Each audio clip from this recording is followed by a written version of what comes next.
Hello, everybody. Hope everyone's all right. Check out everything here. That's good. Hello.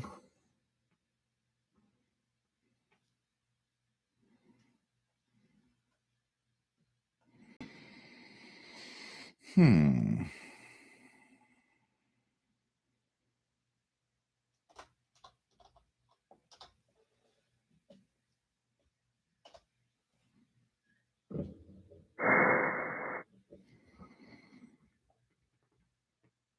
And here we go.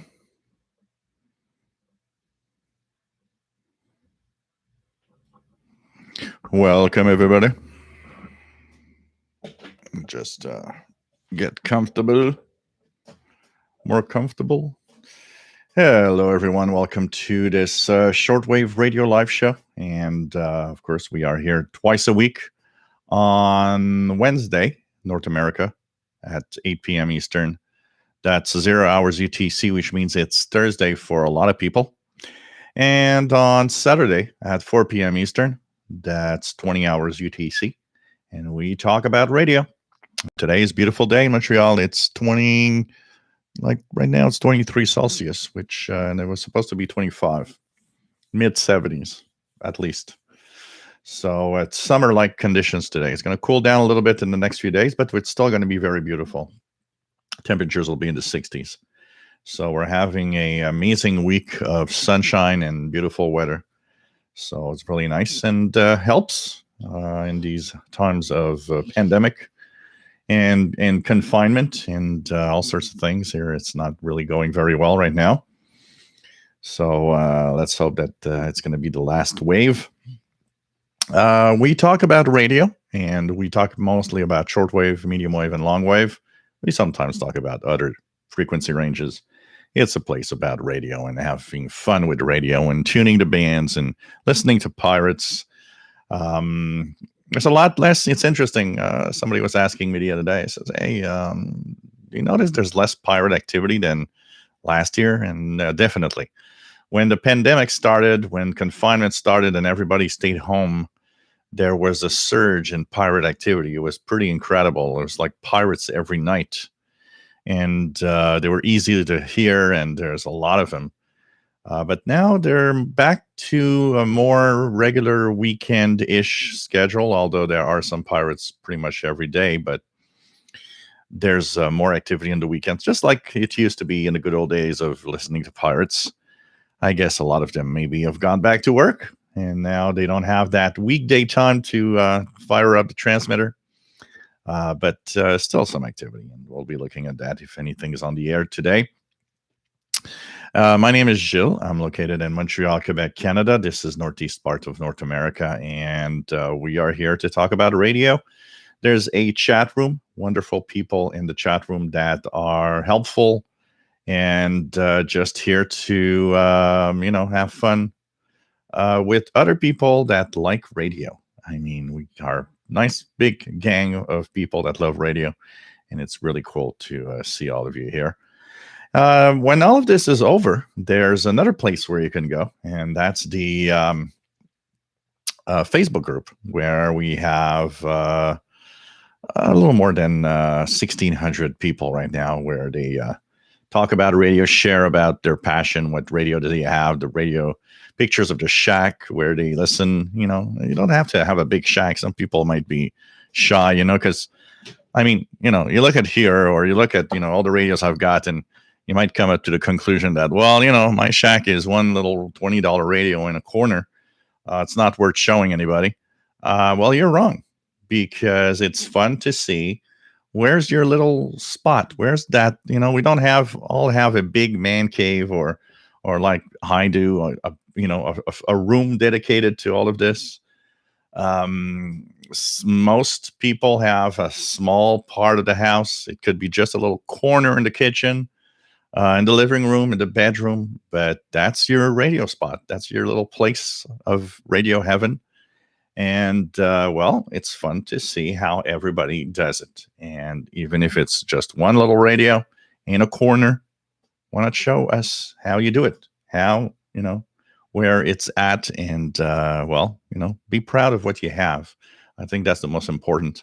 I see too many people that have these $1,000 radios, and they're on the wall like a trophy, and they don't turn it on or almost never turn it on.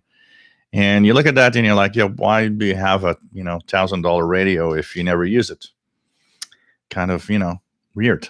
But I'd rather have somebody with a $20 radio that uses that radio all the time because he wants to listen to shortwave than somebody with a $10,000 radio that just sits there doing nothing.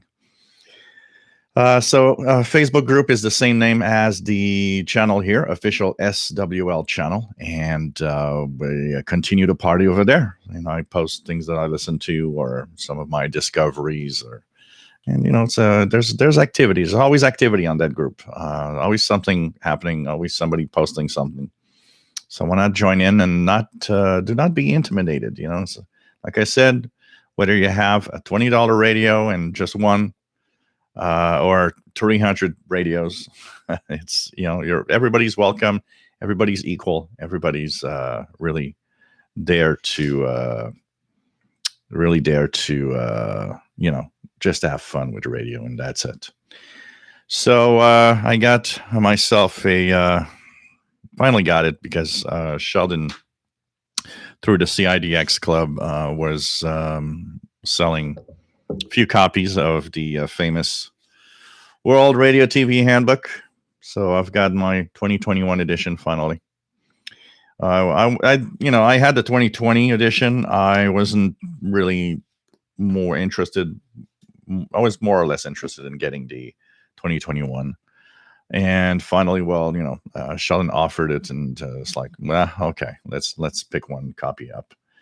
So I got it. I read the reviews. Of course, the famous review. There's the review of the Dxing PL 990 in this edition right here.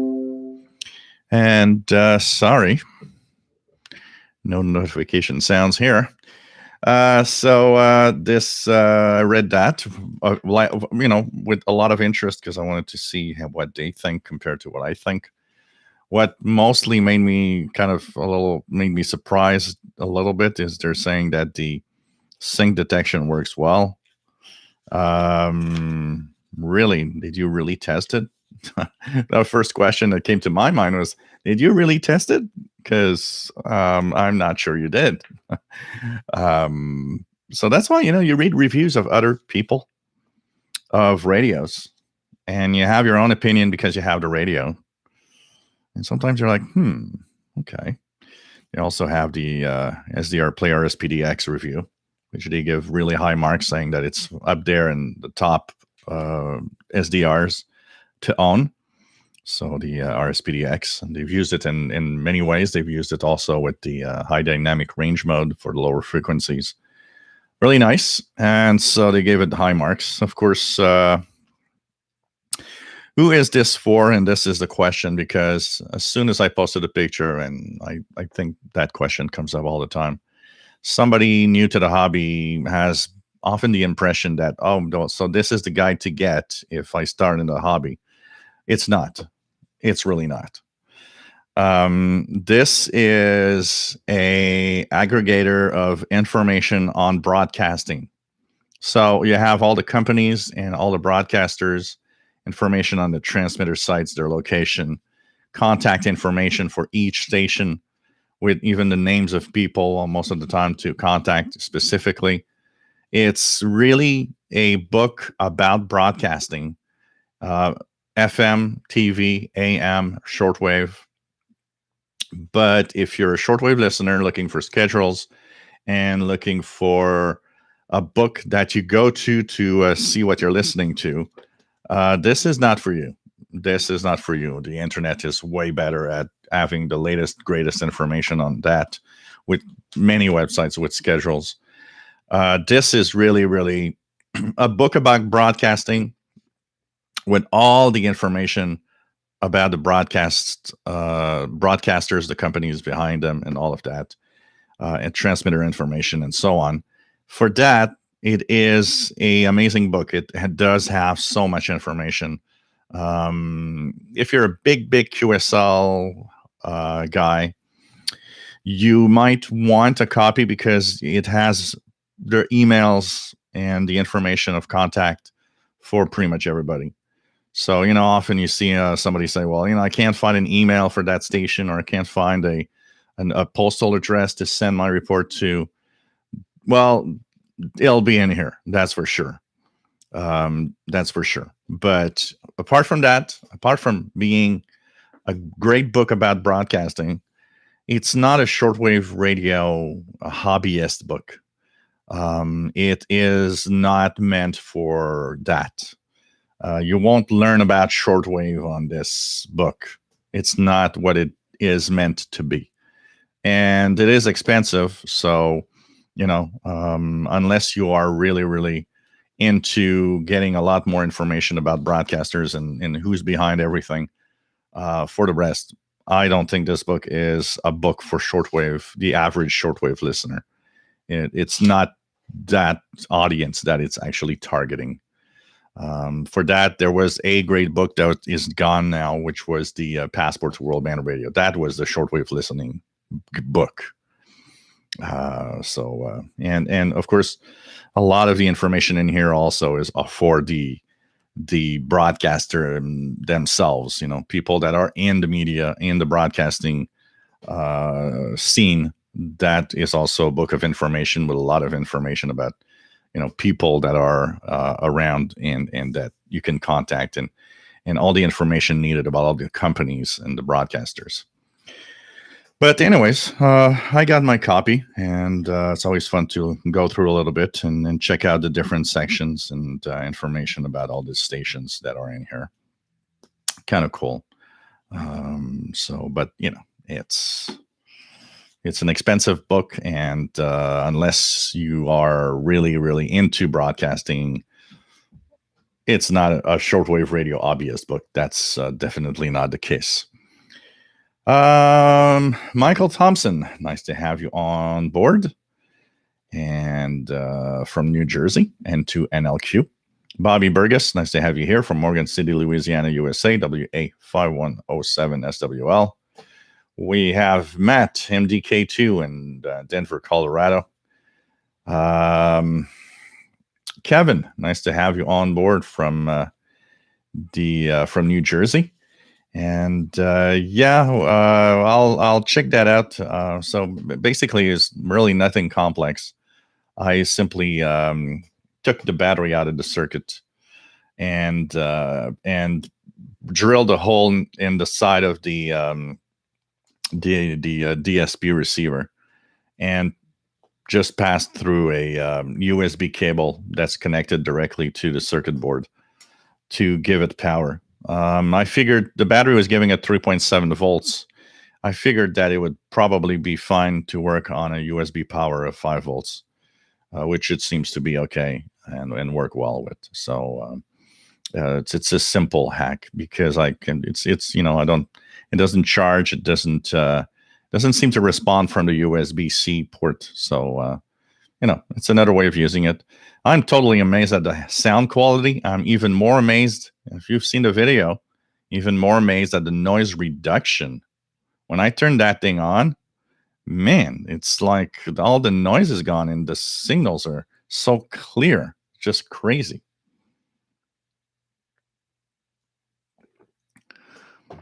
Randall Clons, nice to have you here, Randall from Northeast Illinois. M1MBZ, nice to have you on board from southwest of England. Radio Telescope, M0ISA, nice to have you here from England. Andrew Simpson, nice to have you on board from north of England. Everybody's from England today. Matt is hearing emergency action messages on 15016. David in Barcelona, Spain. Nice to have you on board. Tonight I've been able to make it earlier. It's 13 Celsius there. Clear skies. And nice to have you on board, David. EA3IEK, EA4998URE, SWL. The Vaults, nice to have you here from Latvia. Rob, nice to have you on board from Phoenix, Arizona. Joe Tyson, nice to have you on board from North Carolina, KM4WRQ. Robert Osborne, nice to have you on board. And here is very, very beautiful. All week, actually, was very beautiful. I spent most of my afternoons sitting on the balcony outside and enjoying radio outdoors on the balcony. René Charbonnier, the Dutch pirate, nice to have you on board. And says an Easter greeting from the Netherlands. Tony Turtle, nice to have you here. Jeff Williams, nice to have you on board from South Cornwall. Bubba Schwartz, nice to have you here from Miami, Florida. Jerry DX, nice to have you on board. Nick Amendot, nice to have you here from Romania. Jed Crafter, nice to have you here. And he says, enjoying the beautiful weather in Maine today. Yeah, probably the same weather we have here, pretty much. And listening to the ham contest while smoking meat. Cool. Chuck, nice to have you here from outside Philadelphia. Tarek, nice to have you on board from Cairo, Egypt. What else do we have? Just try to catch up here a little bit more.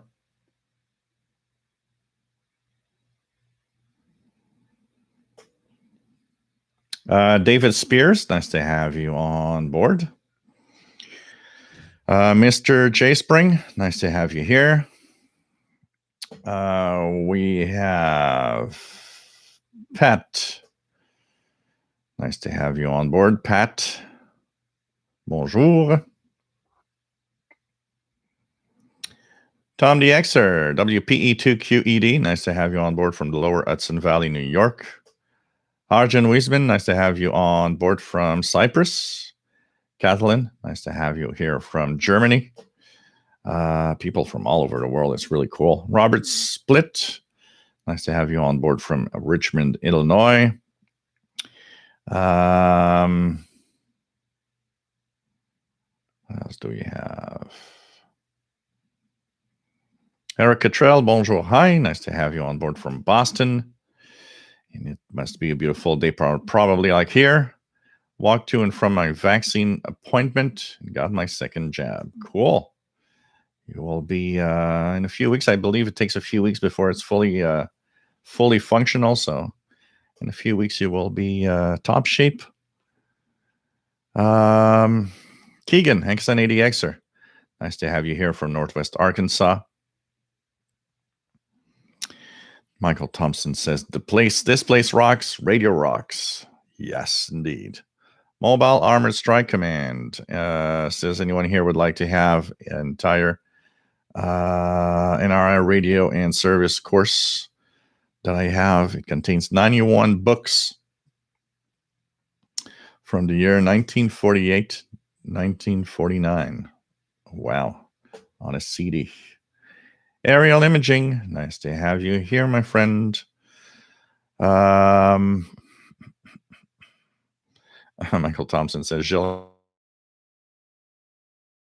has all the radios. Matt says, there still seems to be a peak of reported pirate stations on Sunday afternoons when they can only cover the eastern USA.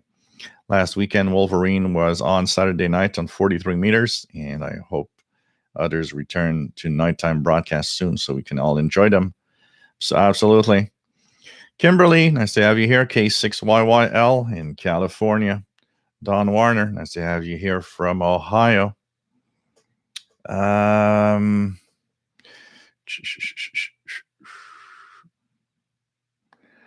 Schwartz ordered Texan PL990X and it arrived from New Jersey, not Hong Kong, a few days ago. Cool. Hope you're going to have fun with that. PLF Radio, bonjour et bienvenue. J'espère que ça va bien.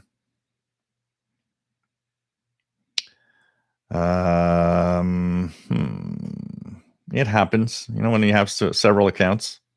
I remember doing a live show and signing on with the live show in another account rather than the official Shortwave account and thinking, like, whoops, I'm in the wrong place here doing a live show.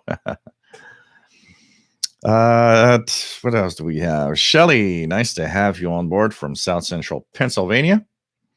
Rui Delgado, nice to have you on board from Lisbon, Portugal.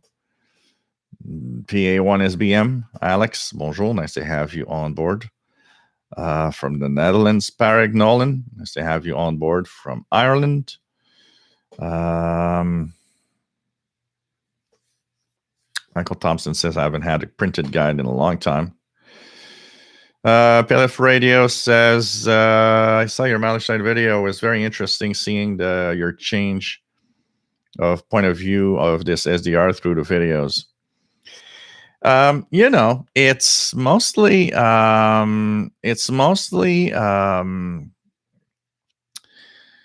if you remove the fact that I got one that doesn't seem to, has kind of a defective recharging port and all, if it would be working perfectly, I am quite surprised at that little DSP receiver from China. Honestly, the only thing is it overloads quite easily on the MLE30, and it's not all that it could be on the telescopic, especially because of the internal noise that gets in the receiver. But it is amazing for what it is, and the noise reduction feature, I mean, it's killer. I'm amazed at the noise reduction of that thing. Overall, I still give it good marks. It's pretty neat little radio, honestly. Rich says, can we buy, sell, trade shortwave related gear on the Facebook page? Yeah, if you have stuff that you want to sell, I've got no problem with people posting the radios they would like to sell. I'm sure there could be some other people that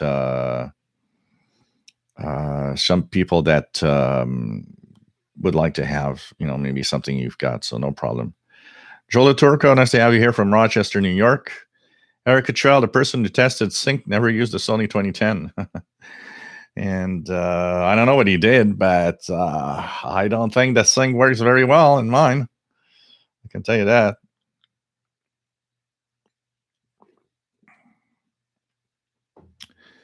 Vault says some freezing.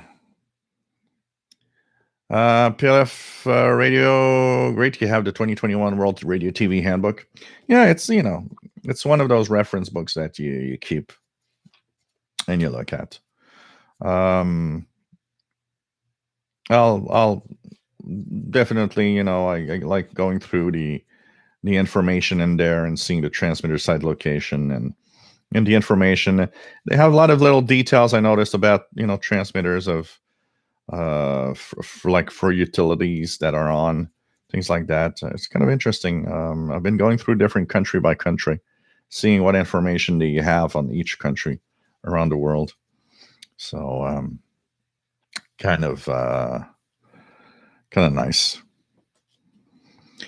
Tarek, Dara Radio TV Handbook. My name is Dare. You're everywhere, Tarek. I don't think there's any place there you're not. Levy Nathan, nice to have you on board from Israel for Z1008 SWL. Pretty cool. 45 unit. Nice to have you here from Florida. Oh, I'm hoping some good new programming will be aired on shortwave. Hopefully. What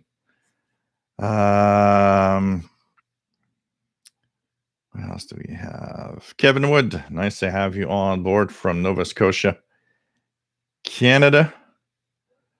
We have MStax, Spectrum Monitor Magazine is great monthly magazine for radio monitoring. Yeah, I haven't renewed this year for the first time in, I don't know how many years I've been subscribed. But I really would like, I will renew, or I will actually get back into a Spectrum Monitor. It's kind of fun. It's just that what I find, this is not Spectrum Monitor's fault, by the way, but I've been subscribed to magazines, a lot of magazines, and I'm not talking just of shortwave. I've been, I had Sky and Telescope, Astronomy, Monitoring Times, Popular Communications, and I had quite a few magazines that I would subscribe to. And what I find over time is that when you've been subscribed for a couple of years, 2, 3 years, you suddenly start seeing a lot of coming back to the same thing. And apart from the new stuff that's out there, where you can have discussions of new things, a lot of the articles tend to come back to revisiting. And when that happens, and when I start like reading the magazine and kind of noticing it's more like a revisit, most after the time, what I do when that happens is I take a break, and I unsubscribe for a little while. And when I subscribe back, well, it feels like new again. Feels like fun to have that again. So kind of interesting.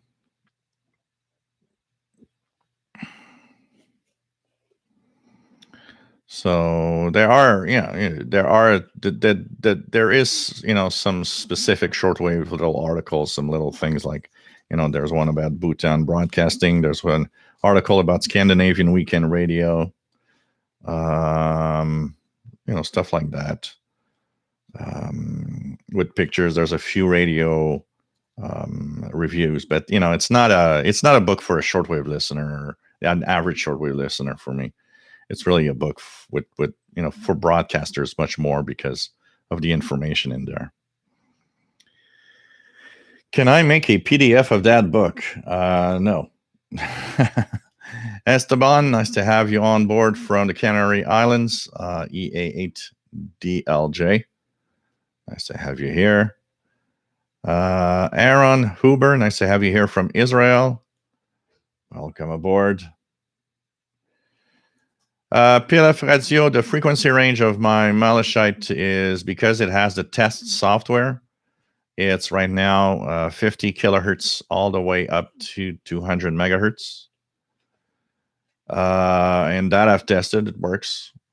But if I find a way to install the real software in it, it will unlock it from, I believe, 50 kilohertz all the way up to 2 gigahertz, 2000 megahertz. It's a very wideband receiver. JT Gregory, nice to have you on board from Louisiana, KF5HLF. Just going to do a little something here for my little eyes. A little bigger because I'm an old man. Okay. What else do we have?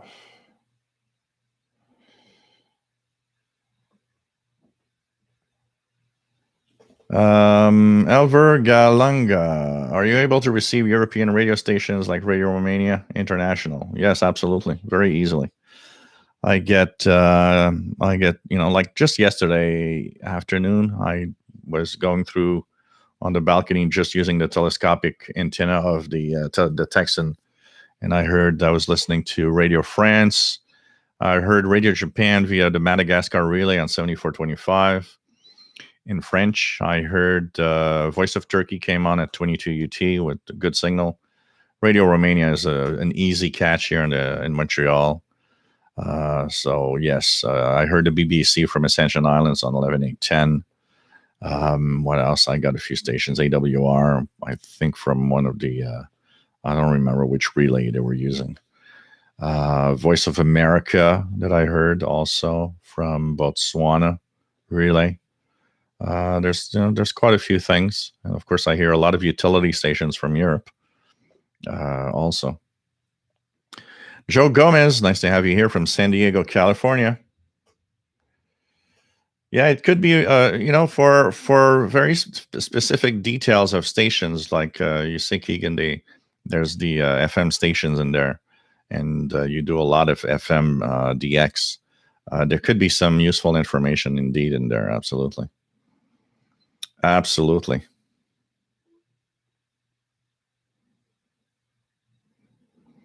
Vojislav, nice to have you on board from Serbia. YU4HAK, nice to have you on board. Heard a lot of Serbia hams this week. There was a few of them that I'm listening to with always really good signals. Kay Davis, nice to have you on board. Says thanks for talking radio. Nice to have you here, VA3BCB in Ontario, Canada. Heron Uber says I would love to hear your opinion on the Belka DX radio. I'll check it out and might be ordering one. Matt, making a batch of chicken stock from scratch. Cool.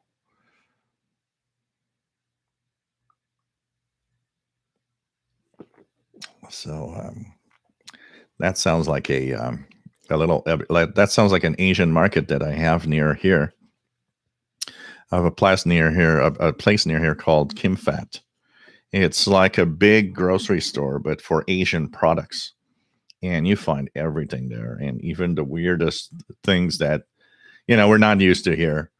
In Asia, they're used to that, and these for them that's normal. For us, it's like, really? Okay, I don't see that at the regular grocery stores, but it's a lot of fun. When I want to do some Asian food cooking of all sorts, man, that's the place you go and get everything you need to have really, really good stuff.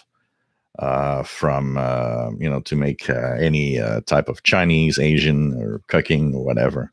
I really, really love it. I love to go there also. It's almost like it's almost like a trip. Going there is almost like going to another country within a grocery store. It's special, and it's very, very nice. GD Vitch, nice to have you on board from Belgium. ON8GDV, nice to have you on board. What do we have? Mika Dalmage, nice to have you here from Chile. From Chile. Chile, not a Chile, but Chile. Sherwood Park, Alberta, Canada. Hey, we could send you a little bit of some heat from here. It's mid-70s here, at least.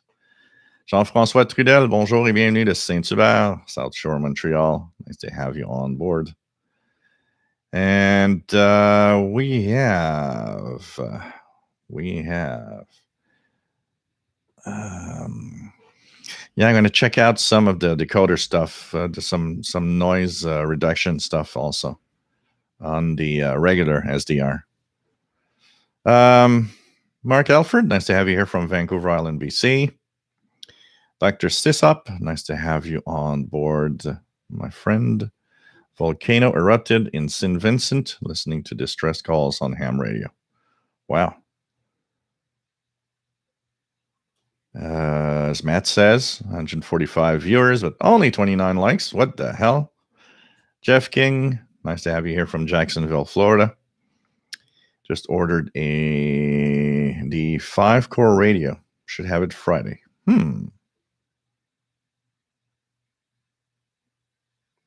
Dr. Sisup's monitoring 88910. Dan, nice to have you here. And 8WJC from Ohio. Michael Thompson says, Joel, try the Malachite on the U-loop.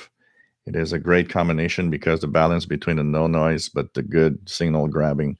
Yeah, but the MLA30 is the same balance. I suspect that a lot of people that think the MLA30 is noisier is because they don't realize that because it is an active antenna, the noise is more present because it amplifies everything. But the balance, the signal to noise ratio on an MLA30 is probably the same. A lot of videos I've seen of people that really tested both together all say the same thing. Signals are stronger on the MLA30. The signal to noise ratio is pretty much the same.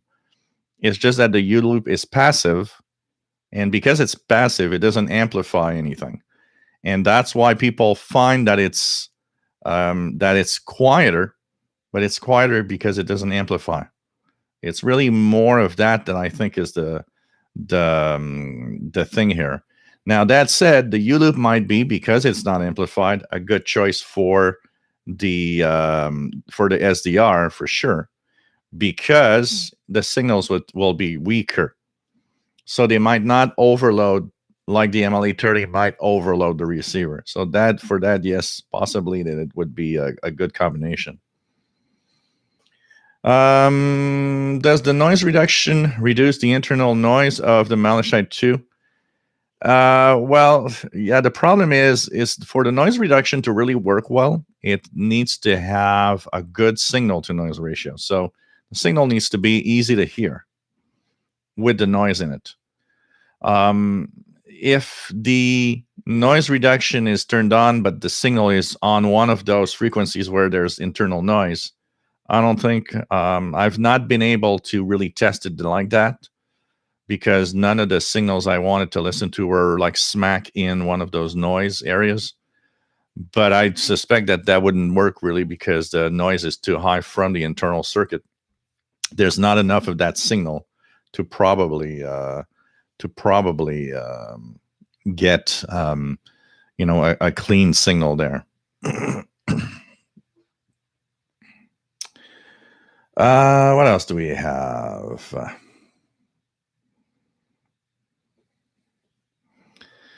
Yep.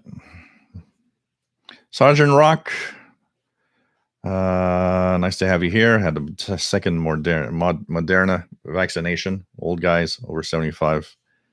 Whammy reaction, low fever, sore muscle. Yeah, it can happen. It can happen.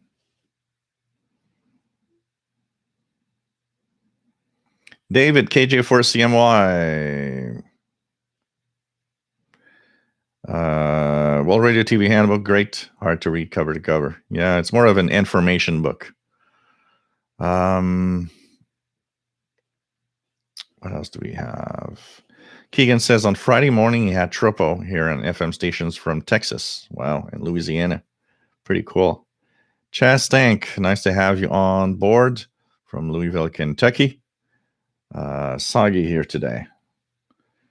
Christian Marcoux, c'est un plaisir de t'avoir parmi nous. Merci du compliment. Always nice to have you on board. First Token says, I have World Radio TV handbooks going back to the very first that I got in 1968. I mostly get it today by inertia. It is hard to stop. Well, you'll have the full collection. It's kind of cool. I don't know how many they sell every year. I'd be wondering. There was that time a few years ago. What was it, 5-6 years ago, when there was, they weren't sure they were continuing to issue these. I don't know. I'd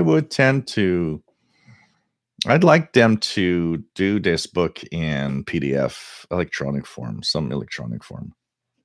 I think that would be nice to have that. And because it costs a lot because of the paper book itself, but they could have it, maybe a little less expensive and have it electronic. I think that would be nice, on Kindle or whatever. First Token, nice to have you on board. Good afternoon. Good evening. WF7I Ombro, nice to have you here. Let's just try to, here we go. From, he's visiting his parents in Arizona. Nice to have you on board. Hey, Eric, Charlie, got the same t-shirt. I like it. It's the one when I saw it, because at first I didn't want to have a t-shirt when I gave my donation. I was like, nah, I'm not going to ask for anything. But when I saw this t-shirt, I was like, kind of nice. I want one now.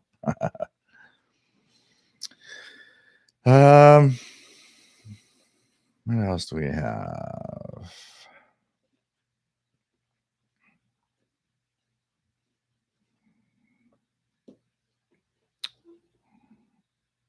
That would be one hell of a photocopy with all the pages in here. That'd be 673 pages. Pretty crazy. Graham, nice to have you on board, my friend from Milton, Ontario. Christopher, nice to have you on board. Chris from North Wales, UK. And says, Got the PLZ Malachite SDR, works well on my telescopic, but I hear many people complaining about the receiver being deaf on this antenna. It's not deaf. It's not, I mean, if you play with the RF gain, because the thing is when you're using it, so, if I use it on the telescopic, I'll be rising the RF gain in the receiver. And is it deaf? I'd say, because when I compare it to my Dxing PL990X, maybe on the weak signals, it has a hard time picking it up. But on the stronger signals, there's no problem. Like yesterday, I was listening to Radio Romania 7375 on telescopic, and it worked well. And with the noise reduction, it was like perfect listening. It might be a little deaf, but it still can receive.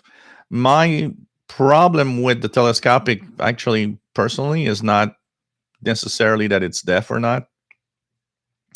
It's, like I said, the internal noise that gets into the radio when you use a telescopic. That's more of a problem than, for me, that is more of a problem than the deafness, because, I mean, you can raise that RF gain quite high on the radio, and, I mean, it'll get signals. Paul Steckler, nice to have you here, Paul, from California. Bubba Schwartz picked up Radio Romania in Miami yesterday, 7375. Cool. What else do we have? Paul Steckler, today's PL330 news. It's available from Amazon US for US $80. Just make sure that it's the firmware 3305 and later. Very important to verify that. William Helms, nice to have you here from Florida. Charity X says lots of Russian and South American hams. Michael Thompson says, yes, Eastern EU well represented on 40 meters FT8 lately. Many fine contacts.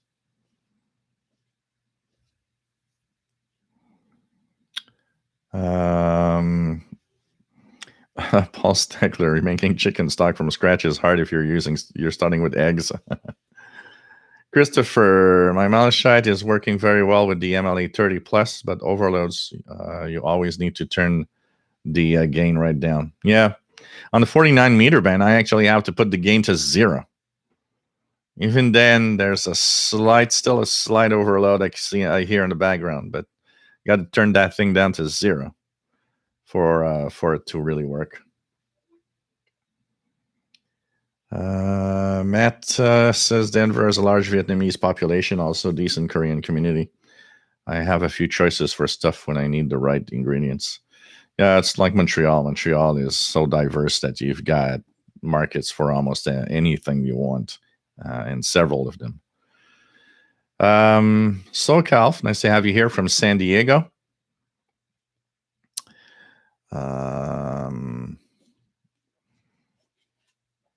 Yeah, getting the photocopy of the book. What else do we have?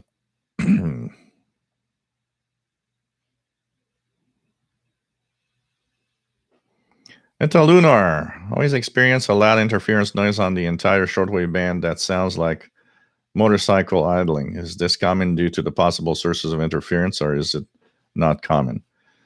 You have something in your vicinity that is creates a very, very high noise everywhere, like a white noise. It might be a power supply.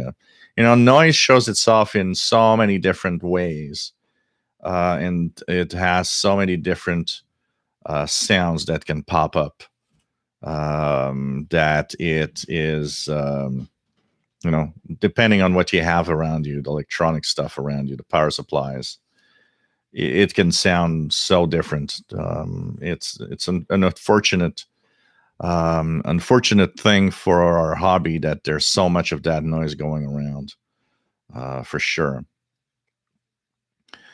Tom Dxing holds this World Radio TV handbook that he has dates back to 1953. Oh, man. It's like getting I found a 1992-ish passport to world band radio. And you start looking at all the stations on the shortwave bands, and you're like, oh boy, I'd like to go back to 1992 for a day. Even for a week. Ray Carlisi, nice to have you here. Robert Cross, nice to have you on board.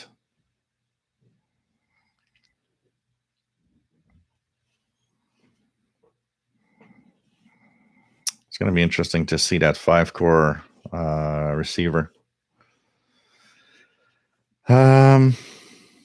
Mobile Armor Strike Command. I have every wire and components removed from the Spartan Model 626 radio. Time to clean up the case and put a good layer of polisher on it.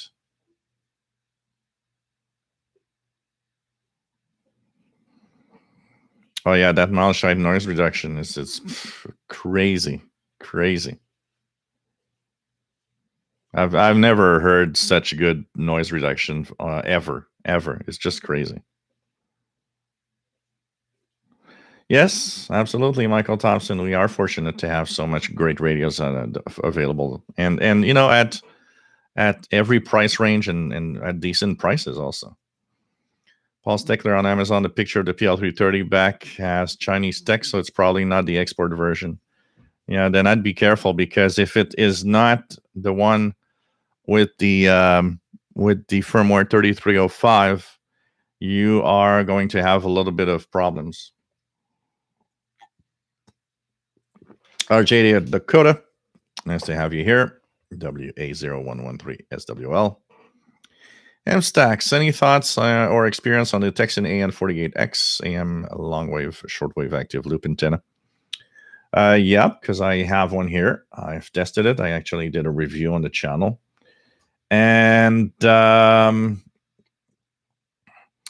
what I have to say is that if you have to spend money for an antenna like that, get an MLA30. The problem with the Dxing AN48X is that you have to, first of all, tune it.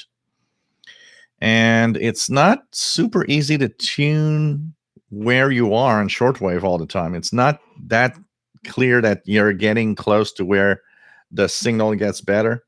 And basically, you get to a point where you look at it and you're kind of, am I at the peak of the signal? I'm not sure. In some areas of the shortwave spectrum, it actually induces more noise than actually it will induce signal. So there are parts of the spectrum where it's almost unusable. And just the fact that it's not that far in price to the MLA30, which is a way better antenna and does not need to be tuned. The only good thing about it is all the little accessories that comes with it. There's tons of little adapters to be able to plug any radio with any type of antenna jack. For that it's great, because it has a nice the nice little package of connectors and adapters. But I would stay away from that Dxing AN48X. And anybody that's thinking of buying that, it's like $10 more. You get an MLA30. Get an MLA30. You're getting a way better antenna. Namasan, nice to have you here from Europe.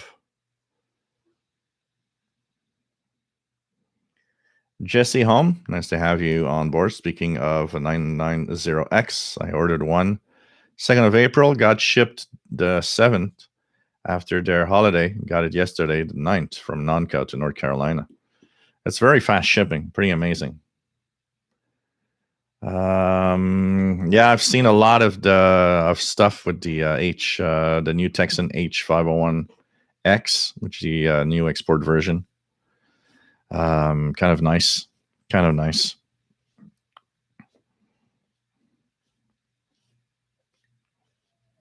Michael Thompson says MLA30 Plus is a super cool antenna. Osaka, nice to have you here from Germany. MStax has agreed there should be a cheaper e-version of the book. Yeah, it's pretty expensive. Fred Bao, nice to have you here from Ecuador. What else do we have? Nick Dalmich, World Radio TV Handbook will offer an update to the printed version for free in electronic form in a few months. Of course, not the full book, but a lot of info nonetheless. Yeah, there usually is a couple of updates, electronic updates every year. Absolutely. KC8 TBY, nice to have you on board from warm and sunny Grand Rapids, Michigan. Nice to have you here. Killer Fox fan, nice to have you here. Got a question. I have a 1927 Fillmore radio that I don't know if it works or would like to hear it powered up for the first time in 94 years. Wouch. You got to go slow at that thing. You can't. The first thing you need to do is make sure you don't power it immediately. If it hasn't worked in ages, you need to power it up slowly.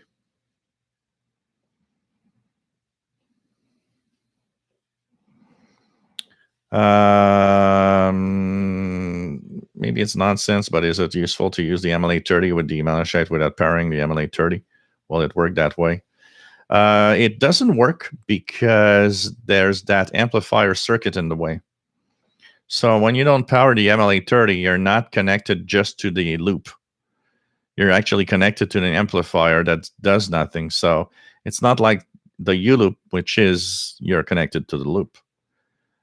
There's something in the middle that prevents you from having that loop performance when it's not powered, unfortunately. Christopher Cullen, does anybody have any news on the Texan H501 is official released? Any day now, since the new export version is being seen everywhere. Dan Robinson had a version of it. Any day now is going to show up officially on Enonco. Same thing with the Texan PL368. We are days away, or maybe not that far away from the official release of the Texan PL368. Kamexi76, nice to have you on board from stormy Western Michigan. Neil Rigby, nice to have you here from England. RTM, nice to have you on board from California. And pretty cool to have everybody on board here. Really nice. What else do we have?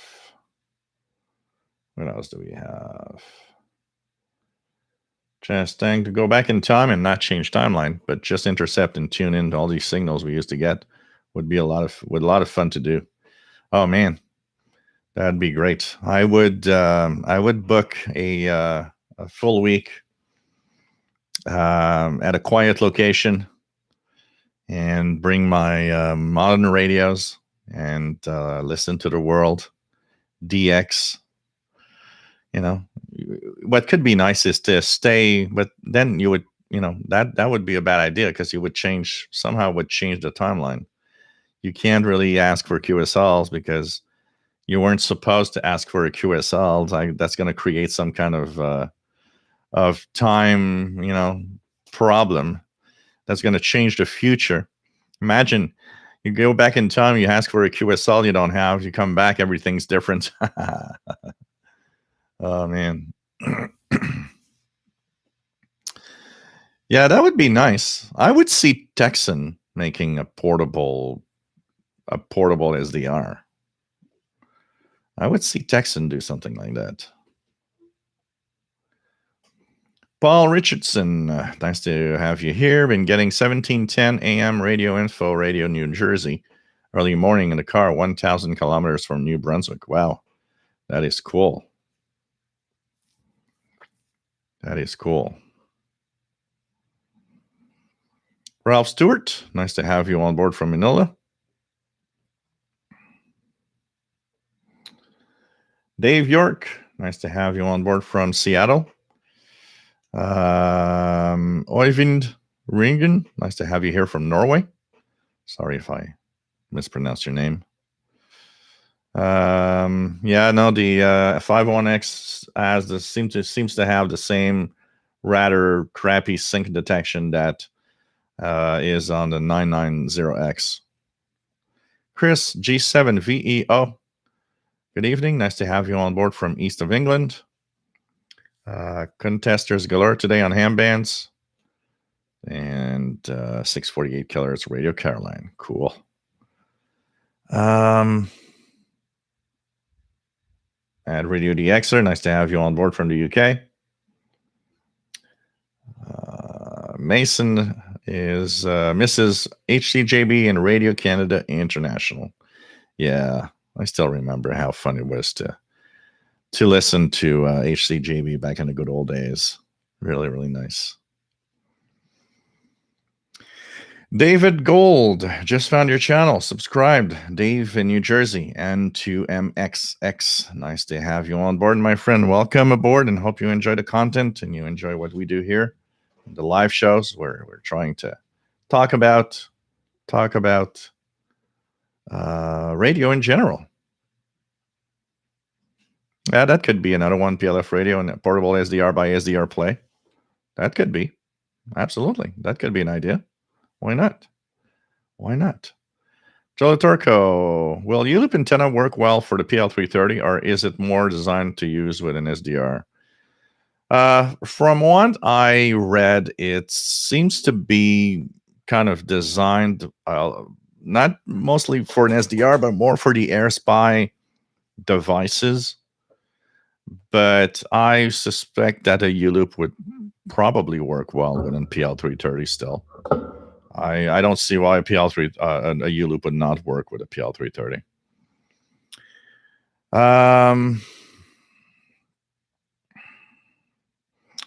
Both the Malachite and the PL990 and a bowl of rice. I'll have a 990X SDR. That would be nice. What else do we have? Yarabamba. Any recommendations for a good radio to do AM Dxing? There are a few radios. The one that I know that has a lot of high grades is the C Crane receiver. They have one that is dedicated for, I don't remember by heart the model number, but they have one that's dedicated for long range AM FM reception. And I hear a lot of good things on that one. For good reception on AM Dxing. So that could be. There's quite a few that are nice. You know, the Texan PL990X is nice because it. I need to try it really well with the antenna, and maybe that's what I should do tonight. Actually, go outside, bring the loop, and do a few videos of the 990X on the AN200 loop. That is nice because the 990X lets you disconnect the internal ferrite. So you actually have the ability to really get good DX from the radio, because you can put an outdoor antenna, which doesn't happen very often on a portable radio. I've heard good things on the XH Data D808 on AM medium wave Dxing because it has a longer ferrite than most portables, and so that can help. So that could be another one that you could check for. KC8TBY, just don't eat the Malachite. Yeah, I don't think that's going to happen. It's too big, and I don't think I can eat such a big piece of equipment.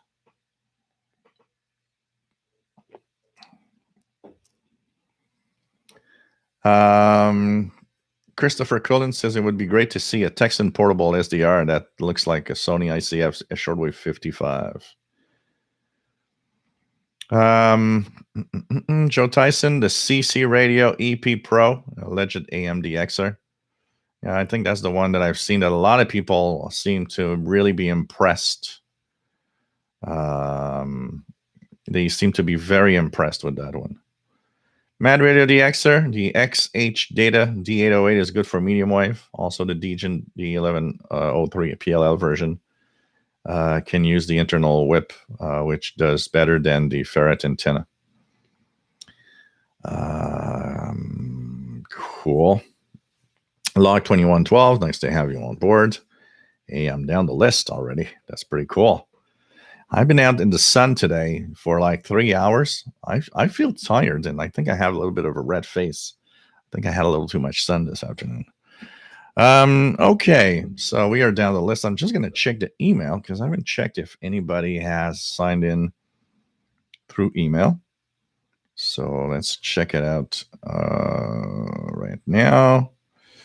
So we have Elizabeth saying hello, and she says she's late. She got here by 2030 UT. Enjoying the show. Thanks for all you do. Thank you very much, Elizabeth. We also have Glenn that is saying hello from the UK. Enjoying the show.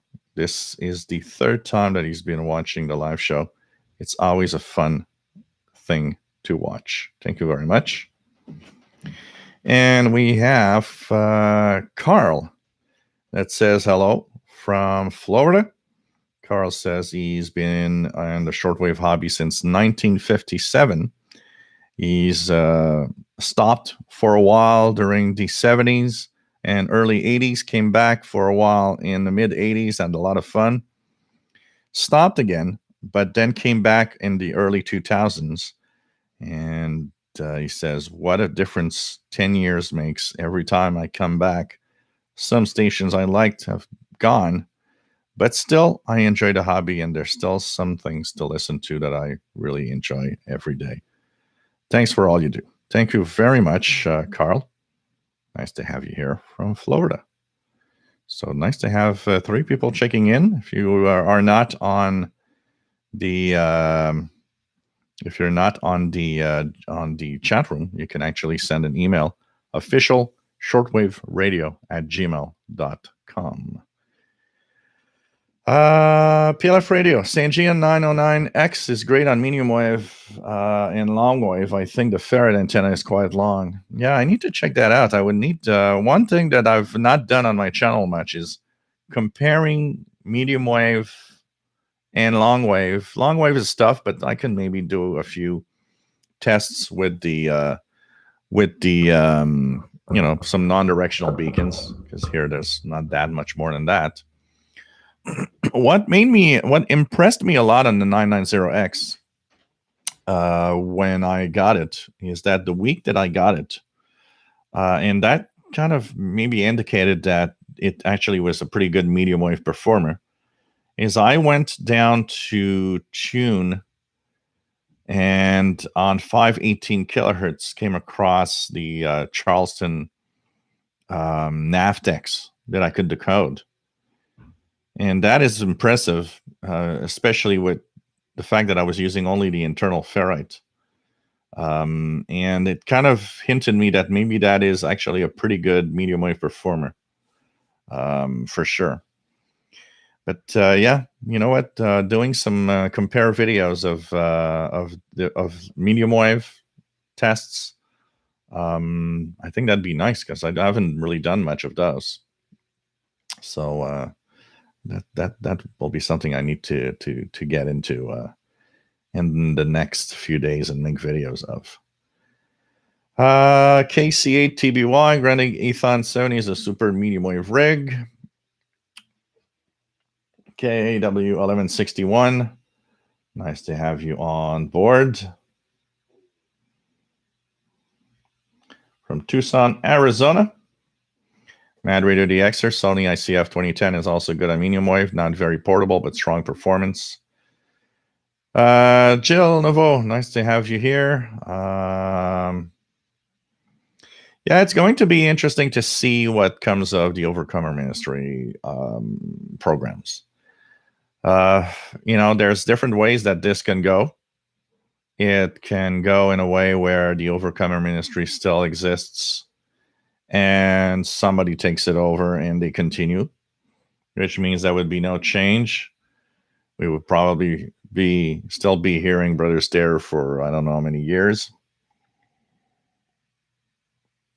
The other direction it can go is once the money's spent, because if he pays in advance, there will be broadcasts as long as the paid, broadcasts have been paid, but then it would disappear. And that means that it would suddenly be gone. That would, if we take the Overcomer Ministry going away, I think that's going to have a really, really big impact on the shortwave scene in North America. That's where we're going to see who can still stand and broadcast something out of WWCR, WWBCQ, and WRMI. I'd say that WBCQ might not be suffering that much for a simple reason. He's got that big thing with the flat earth people, which is another waste of spectrum and of programming anyways. And but WCR had a lot of Brother Stare, WRMI also. That's that gone is a lot of money gone. Gonna make it more, it's gonna make it tough. It's gonna make it tough for them to continue for sure. Everybody saying hello to Elizabeth and to everybody that said hi through the email. Scott, KC2C80. Nice to have you on board from North Boston, New York. Pretty cool to have you here. Kathleen, if SDR Play creates a radio like the Malachite, I will pre-order it. That'd be a nice one. That'd definitely be a nice one. For sure. So, Christopher Cullen, I noticed the woodpecker is coming back on more frequencies. Yeah, well, it's not the woodpecker because it's not. It's not the woodpecker that we know from Russia from the old days, but there's something on the bands that sounds kind of a very fast woodpecker, if you want. There's a lot of radar on the bands that are coming in. That's for sure. Autocratter's Kitchen and Audio Lab. Nice to have you on board.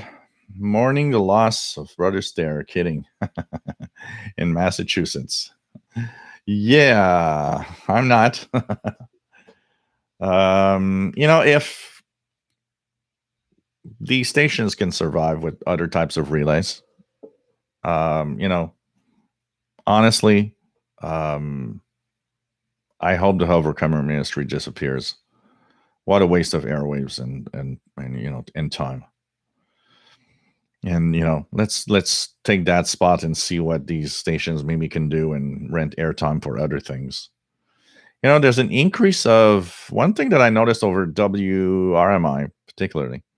There's an increase of all sorts of little programs by private, regular people. They're regular folks like us. Look at John that does the voice of the report of the week. And there's quite a few people that have their own little thing going on.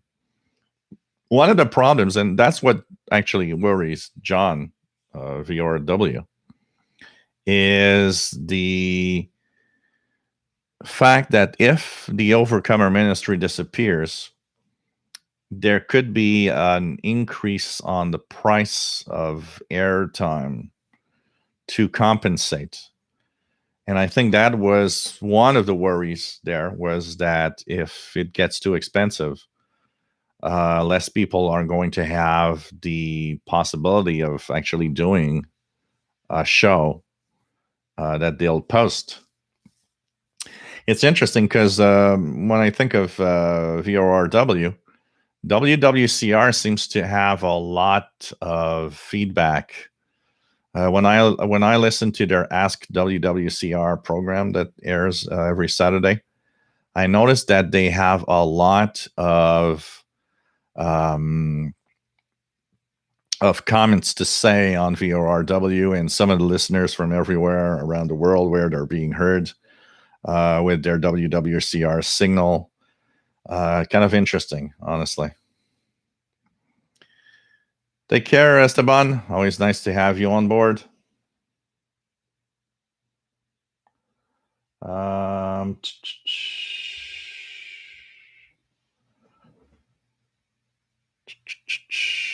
Like 2112 says, I noticed there's a new HFDL ground station listed, South Korea. You just gave me an idea, my friend. I was wondering and thinking, what should I do as a utility column for next month? Now you probably gave me an idea with HFDL. Mad Radio Dxer, also remember that Brother Stare had airtime on channel 292 in Europe, so we shall see what happens with the future of that station. How many, do you guys know how many hours he had on channel 292? Of all the grid of programs that they actually put on the air? How big was the part of Brother Stare on channel 292? I know you rented airtime over Bulgaria transmitter sites also. I could hear that one easily because of the high power. So, Flat Earth Fruitcakes. You know what? That'd be a fantastic name for fruitcakes. Flat Earth Fruitcakes. I would see that in the stores. Get your Flat Earth Fruitcakes right now.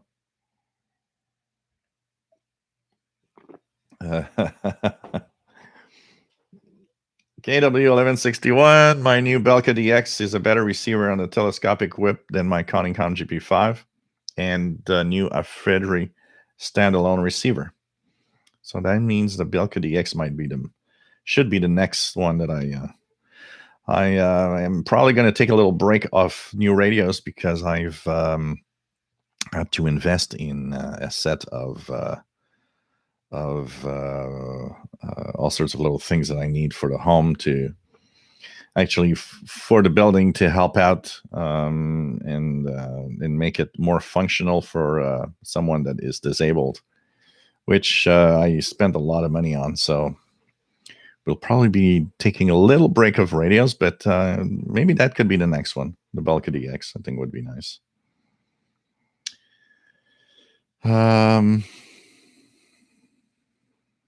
If people keep sending Overcoming Ministry their money, we'll keep hearing Brother Stare. If not, yeah, that's the thing. That's the thing. Yeah, I know. Archer's Crafter's Kitchen. It's like I just can't. Alan Wiener, I can't stand anymore. I'm not even listening to his shows on Friday. I just can't stand the guy anymore. You know, he used to be like more down to earth ish. Now he's like, I don't know, he's completely nuts now. And when he talks about how great of a man is Brother Stare, I should like, okay, time to tune away. Let's do something else. Maybe Radio Romania's here. Maybe that's going to be interesting. Oh, it's the cooking show. Maxi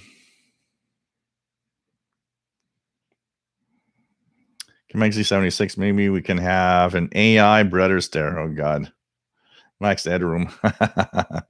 Oh God.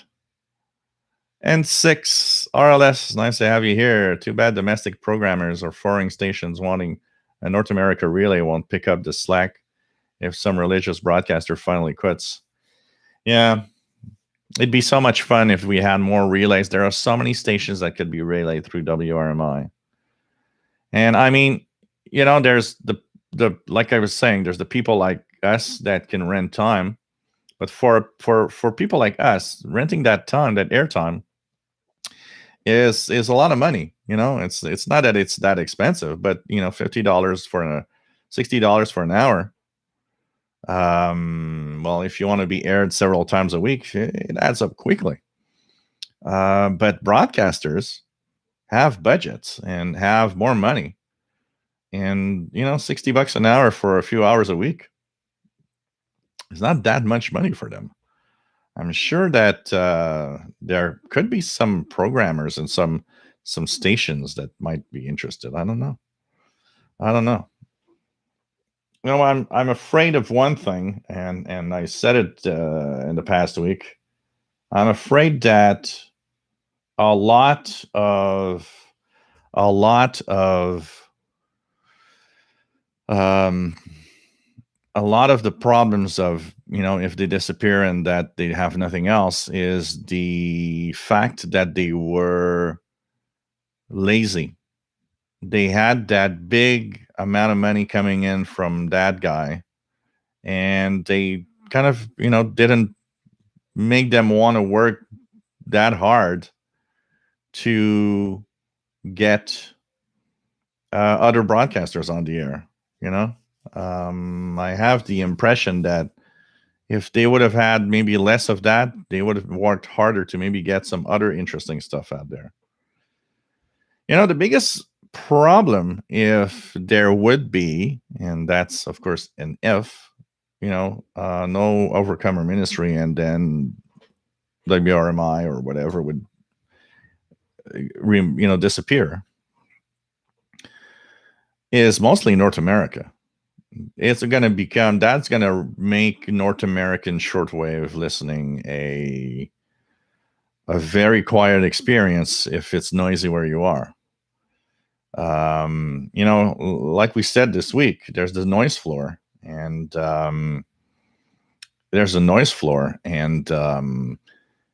beneath that noise floor on our radios, there's still a lot of signals, and it shows if you go to a park, if you go to do a de-expedition somewhere, go in the middle of the woods, you notice that, wow, look at that, all the signals here. They don't need to be that strong to be easy to listen to, actually, too.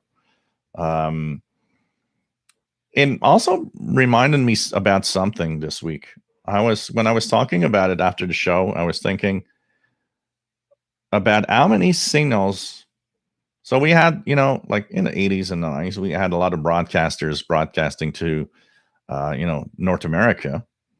Not all of them had great signals to North America, honestly. Some of the international broadcasters beaming to us were rather, not very strong. It was sometimes a challenge to get them, but it was a possibility because we had so little noise back then that even the ones beaming to North America that were not that strong were still giving us a good enough signal to listen to them. Because low noise, I mean, an S2, S3, S4 signal on that scale will be easy to hear and listen to the program. And it shows when you go out in a quiet environment. If we were in a quiet environment, it wouldn't be that much of a drastic situation for the simple fact that we would still be getting tons of those weak signals from, broadcasters that are sending to Africa or Europe that would still make it here and are still easy to listen to. BBC, remove the noise, the BBC becomes a very easy listening experience in North America. Honestly, the BBC 11810, 12095, and 15400 on the East Coast, if you remove the noise, these three frequencies boom in here. It's super easy to listen to the BBC all day, all afternoon. Get to the noisy environments, and the BBC becomes a tough one because it's in the noise. And there's a lot of stations that are stuck in that problem because of a lot of noise.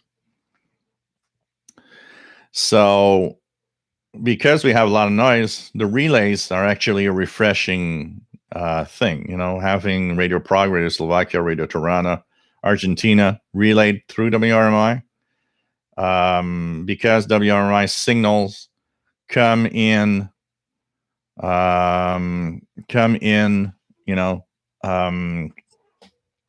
so well. At least we have a lot of stuff we can listen to. And then there's other shows like VORW of interest.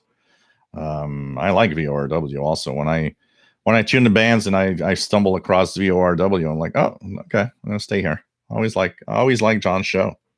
It's always something I really enjoy. Andrew Simpson was monitoring 5900 up to 21 UT tonight, and there was a broadcast from Budapest via Bulgaria. So they probably still have a backlog of programs to air. Yeah, because what we are wondering here is, maybe they've paid in advance for a lot of stuff. If that is the case, then as long as the money's there to broadcast, they're going to broadcast. But once that money's gone, that's where it's going to change. That's where things are going to be different, for sure. Mr. J. Spring says loves VORW. Yep, me too. It's one of those shows I kind of enjoy. I mean, he has a lot of music.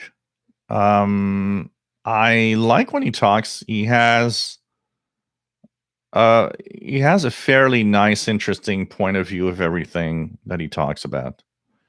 And when you talked about Brother Stair passing away and everything, it was very neutral. Let's not create any waves here. Let's just talk about the effect of what could happen in the future. Which visibly he was worried, because he said that he found it really fun. He actually liked doing the show VORW to air on shortwave. So it's going to be interesting. Kevin, I would love to see some good science podcasters like Dr. Krause and or Star Talk replace the Overcomer. Yeah. Problem is, it's the audience. If you are to spend money for a broadcast, you are expecting in return that there'll be people listening in. And for that, it means that it requires you to have, at least to try it first and to have feedback. Because that's the biggest problem, having feedback. There are a few people I know that actually had shows on some of these stations and never had even an email saying that somebody was listening, which is like, okay, is there somebody listening to your show?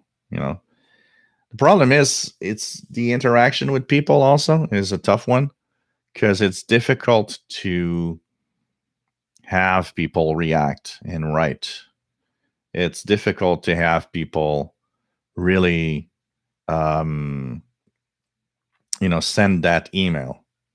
It's a simple gesture. It's a simple thing that's asked. But that simple thing is still a big thing to ask. To have somebody send an email to let you know that they're listening to you. It's not like here. Here I have numbers. I have numbers that tell me how many people are watching. I have a way of knowing how many people are out there. It's not like having, a show on radio where, so my radio waves, those invisible radio waves, travel, and I just hope somebody has a radio tuned to the frequency. This is, I'm just going to put it like this. So this is something that you got to, have feedback. So if there's people listening, it might be worth, but you have to know and you have to try it. You got to, because you're going to spend money for a podcast to be on the air. Donald E. Smith, nice to have you on board from Bermuda. Good afternoon. Andrea Dxing says, from what I saw, it was mostly on weekday afternoons, maybe 4 to 5 hours on average. Okay. Kathleen, in Romania, there's a city called Veselu. There is a U.S. rocket surveillance base station. Perhaps from there comes the new woodpecker. There's a lot of stuff. There's a lot of stuff showing up everywhere in the bands. Like I say, if shortwave is not interesting, I wonder why so much things happen and so many broadcasts pop up here and there, and why so many number stations and so on. Mobile and strike command have many computers, but only one to run RSP1A from SDR Play with the decoding software.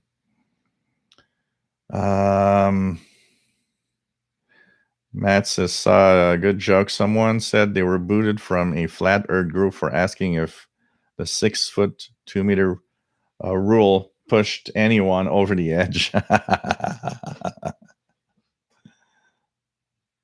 I like that. Well, we have Mike that unfortunately disappeared because of the 2 meter rules. He fell off the edge.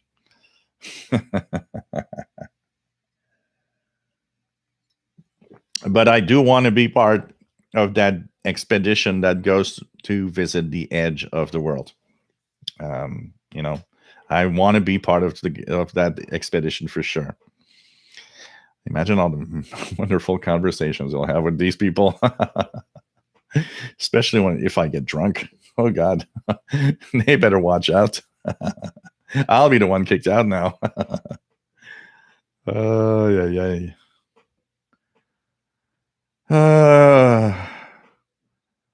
I can't believe these churches that make so much money, millions of dollars and stuff. Pff, crazy. Victor, radio and TV. Nice to have you on board from Slovakia. Cool to have you on board here. And for those that aren't sure, my name is Gilles. I'm located in Montreal, Quebec, Canada, and we talk about radio, shortwave radio, AM radio, anything radio. Robert Osborne, any of you U.S. guy familiar with GMRS repeaters? I understand I have quite a national GMRS network in the USA. Yeah, over there's a lot of stuff like that. Here, it's not permitted to do so.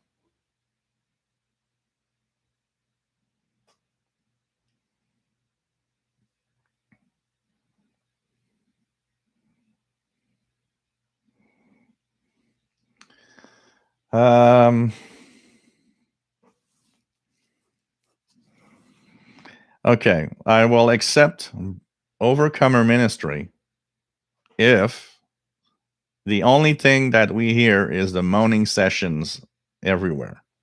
And that's going to be entertaining.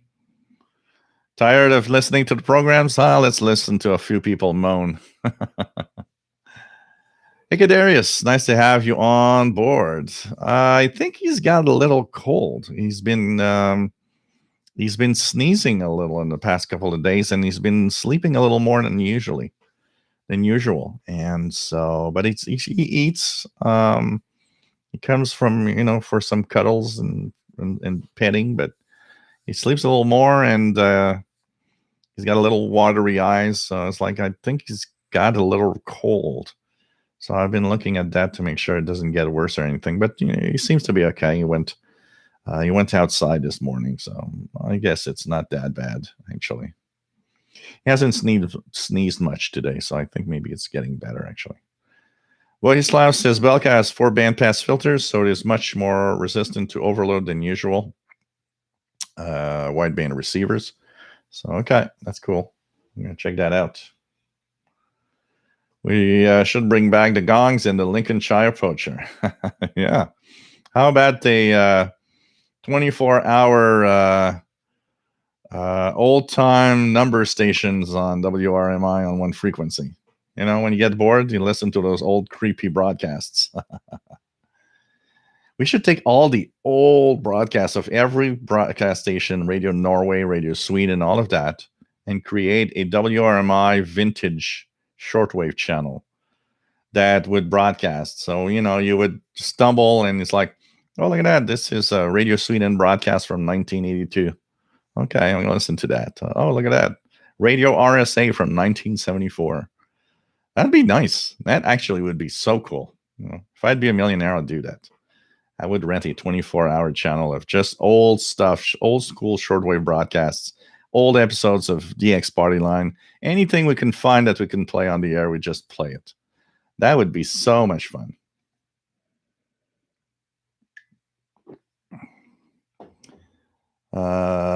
Kathleen says, I wonder how many volts is a 50 kilowatt station working at, or is more current used?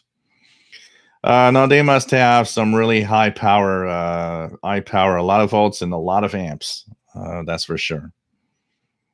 KW1161, remember the Cafe 80s, Back to the Future too. Oh, man. I remember. Neil says PL330 on AM longwave can switch antenna between internal antenna and telescopic long press of the key 3. Yeah, absolutely. You're right on that.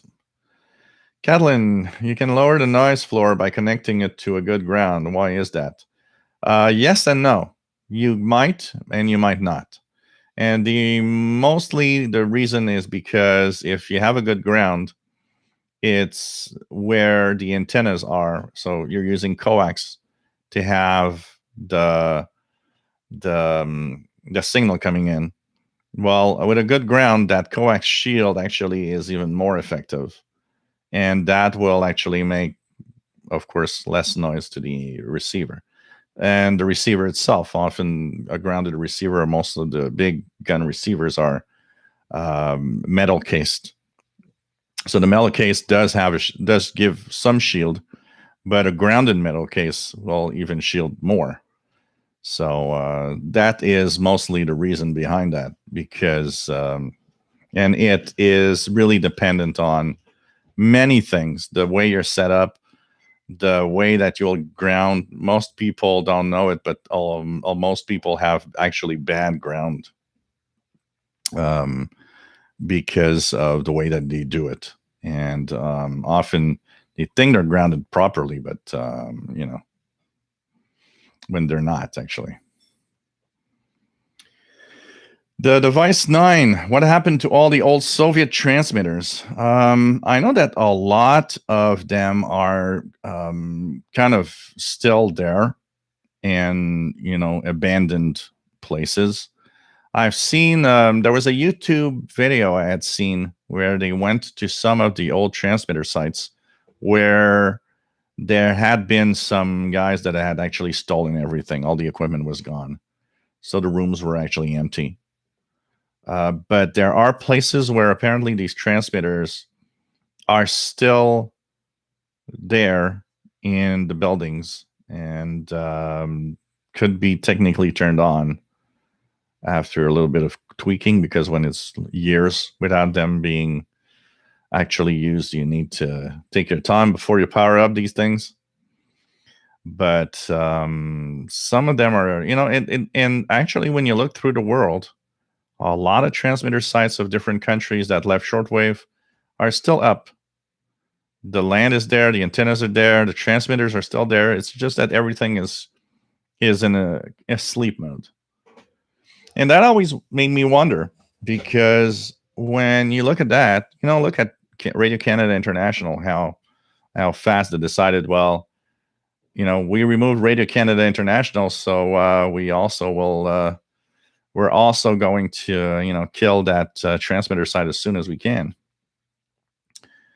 But a lot of countries, the transmitter sites and transmitters, the antennas, everything they just kept everything. Almost as if, and that is what makes me wonder.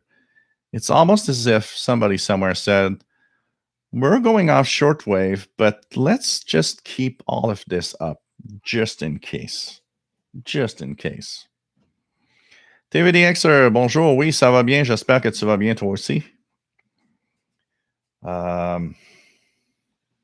Pretty cool. Pretty cool. KW1161 waiting for a $65 QRM noise canceller. Well, let us know if it works well. Kathleen, Paul W1 VLF built up a huge medium wave loop antenna, and with the Spy HF Plus was able to receive DCF 77 time signal in Germany from Connecticut. Oh yeah, I'm not surprised. In a low noise environment and a very good antenna to maximize those frequencies, I'm not surprised that you received these stations from the other side. It is still quite amazing when you think about it. I look at like my little weather station here. I don't know if it's synchronized today. Let me just check it out. It didn't. It has the circuit for the atomic clock or the receive of the WWVB 60 kilohertz signal. And the thing about that is that it's just a little ferrite inside the receiver, but it's really a tuned receiver. The ferrite is probably maximized to receive 60 kilohertz. It's amazing when you think about it, because that station WWVB is a couple of 1,000 kilometers away from here, and still my clock will synchronize at night from time to time with it, and it's like, wow, okay. So it gives you an idea that these long wave signals travel far. Now, recording, nice to have you here from New York. Yeah, I'm pretty sure Glenn Hauser. I haven't. You make me think. I need to listen to his show this week. I wanted to listen because I'm sure he's got some stuff to say, and I'm sure he was not very neutral. I still remember when they had the ranting, as Glenn Hauser ranting at Brother Scare and Brother Stare ranting at Glenn Hauser. It's like, oh man. At least that was entertaining. If you put a filter on a shortwave antenna, will it filter out noise? The problem with noise, okay, and here's the thing. Noise is also a radio frequency signal. So the noise that's around you, why do you have it in your radio? Is because it's radio frequency transmission. It's just that it's nuisance. It's not what you want. And it generates a white noise that washes out a lot of stations. So there are ways to mitigate, to try to make this better, but there's a limit to it. And most of the filtering for noise needs to be done in an electronic form most of the time. So either some DSP circuit that has algorithms to try to cancel it out. The reason why magnetic loops actually are better in noisy environments is because of the way that they work. They can ignore, if you want, the certain ways that the RF noise is sent around us. So there's a characteristic of noise that makes a slight difference. I'm just going to check something, guys, here. I'm curious. I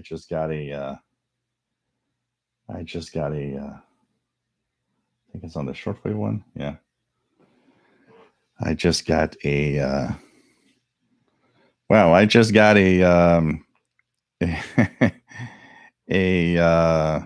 copyright infringement for my live show of December 9th, 2020. That took a lot of time before it appeared. Oh, it's the that must be the time that we talked about the national anthem. It says the Soviet national anthem, and it's a group called Entertainment One US LP that says that this has copyrights. The Soviet national anthem. Okay.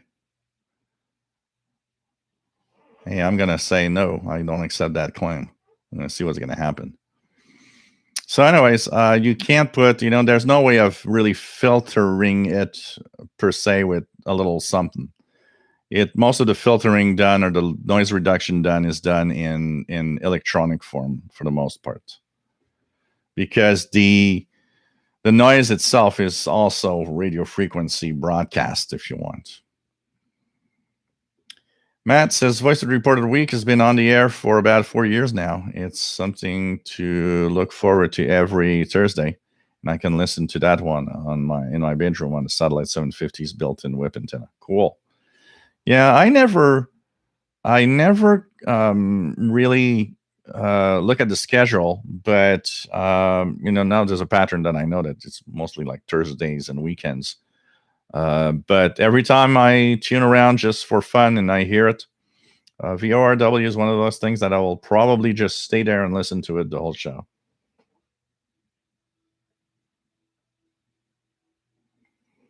Kevin, Scary Todd, WRMI has the rights to Brother Stare and they ride it out on the distant future. Oh, God. Oh, God. Bobby Burgess, guessing everybody can't wait till next week for this 200th edition of Shortwave Radiogram. I didn't even know that next week was the 200th edition of the Shortwave Radiogram. I listened to it. That's another one that I stumbled by accident. I listened to it last week. I decoded the program. I'd not done that in a long time, and it was really, really nice. Dylan says between 5085 WTWW and the VORW and the mighty KBC on Saturday nights, those are my top favorites to listen on shortwave. Cool. Mark, I took your advice this week and sent for a QSL from Radio Emma Talk worldwide and wrote in detail what I enjoyed about each program. Cool. That is nice.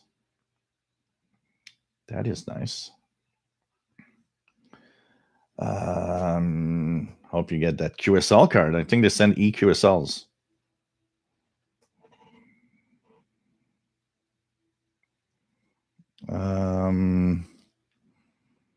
Jared X, hearing that screaming from Brother Stare, AI must put me over the edge.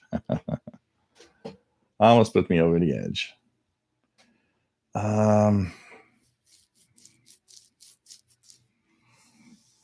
What else do we have? Dylan says, oh God, the morning sessions.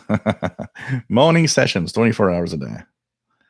Marvin Montz, nice to have you on board from the Japan Islands. The sun rises again. Hey, Rob, the blind picker, nice to have you here. W0RAB in Connecticut. Always nice to have you on board. What else do we have? I'm just going to check here if there's anybody checking in. Nobody checked into the email. Charity X.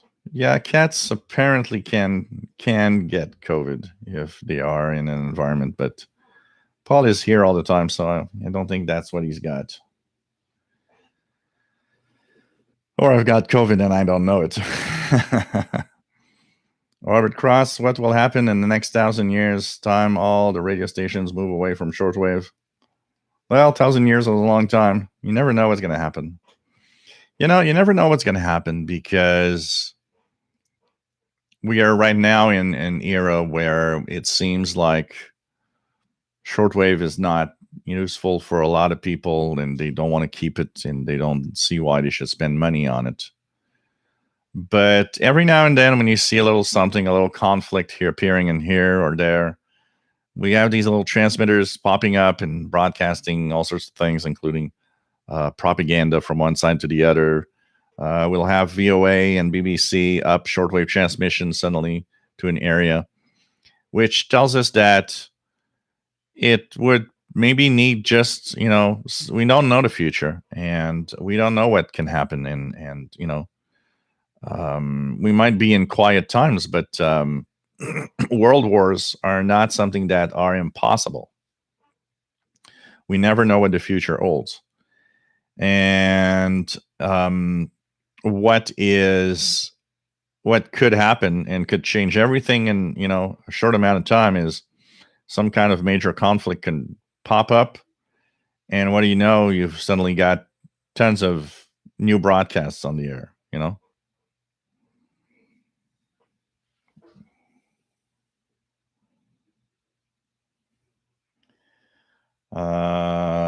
Log 2112 H3C388 Radio Canada International.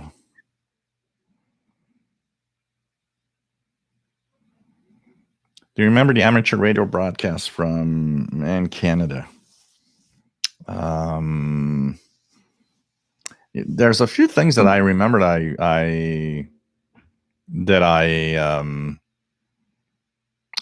I've missed out. I was talking to Sheldon yesterday while we were recording the International Radio Report broadcast. And he was mentioning things that I didn't even remember and existed when I started listening to Shortwave, and some that I didn't even know, actually.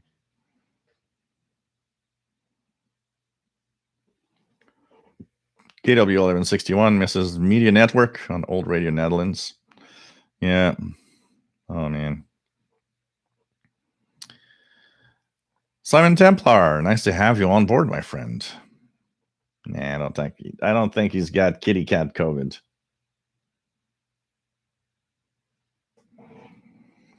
UAB 76 buzzer is quiet on 4625. Did they go off the air? Not that I know of. Let's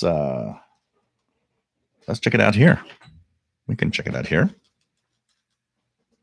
We can go to, I'm gonna stop this. We're gonna take the browser and we are going to Kiwi SDR, or I could have gone to U20 also. So let's take a Kiwi SDR from, I don't know, from close. Here, let's take one from the UK. That shouldn't be too bad. So we take one from the UK here. And we're going to have it here. Up again. So, yes, I was kind of consigned to the naughty boy step after that. Nope, it's there. There we go. The buzzer is up and running, 4625.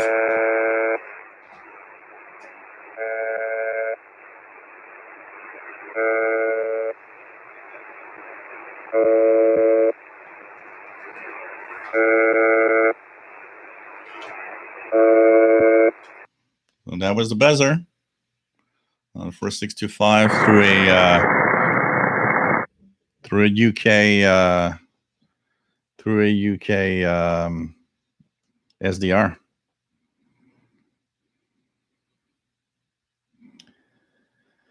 Kathleen, would you open the Malachite to see if it uses the same chip as the RSP device? Yeah, I need to open it up again anyways, because I had a little accident with it this afternoon. I didn't, it's black, and I put it on a surface, dark surface, and it actually fell down this table, and it doesn't want to turn on since then. So I'm going to go and check it out. So I'll open it up again and let you guys know about what's in there. I'll make a video at the same time of the insides of the Malachite. I hope I didn't break it for good. Maybe it's just a little something that I knocked off the door, the table.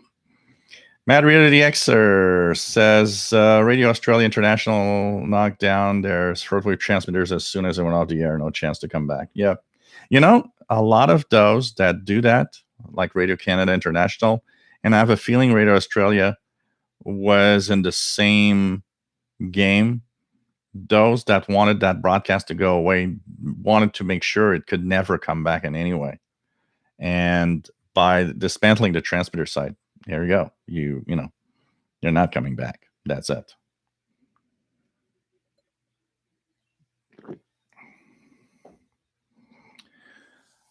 Christopher says, never been able to find anything on the Radio Moscow World Service transmitter site on YouTube. Yeah, I don't remember the video. I need to check that out. I'm gonna when I have some time, because I want to do a series of videos on YouTube videos that are worth watching of like transmitter sites from the past and all sorts of things that are radio related that people could be interested in. And of course, I'll post the link to those YouTube videos. I'll try to find the info on it. Matt says, regarding Russian transmitters, if they're still taking care of them, they may be reserving them just in case. But if they're just resting like the woodpecker, yeah. From my impression of what I've seen is that they haven't dismantled it. but it doesn't mean they are taking care of them. So they're maybe just resting away. Hugo, nice to have you on board. And we have a topic of conversation of all sorts of things, from old transmitters to all sorts of things. What else do we have?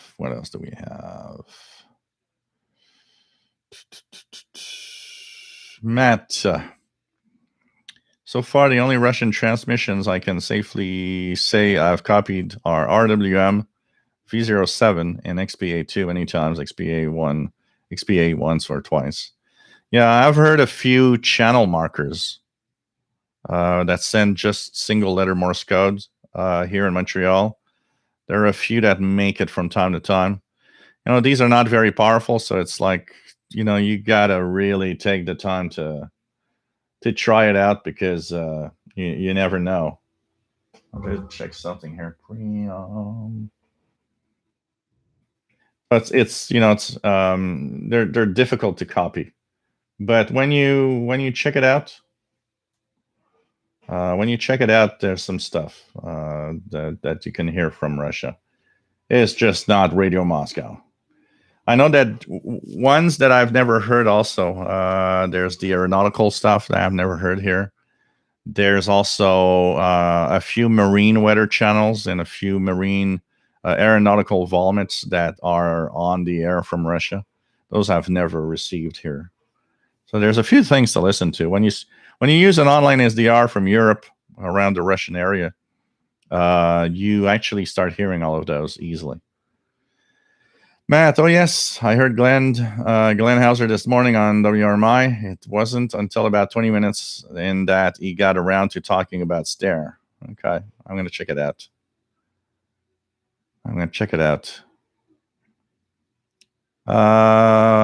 Does Radio Ukraine still maintain its usual 1 megawatt transmitters? Might be useful come the apocalypse. I don't know what's up or not there. RCI Action Committee says N6 RLS fighting a never-ending battle for the truth, justice in the Canadian way, trying to save what's left of Radio Canada International. Yeah, unfortunately, it seems to be like a battle that's just, useless. Nobody's really listening, or nobody really wants to change anything or do anything.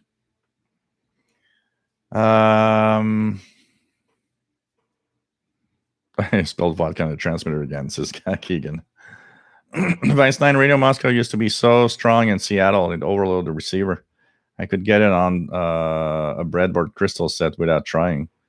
Shame those transmitters going to waste. I know that a part of the Russian transmitters were moved to other countries for some stations that wanted to have transmitters for their broadcasts. So it's possible that some of them were moved to other, probably friendly to Russia countries with shortwave broadcasting. I know that did happen a little bit, but it's going to be interesting. Mixed Radio International being copied on 6890. 6890. Let's check it out.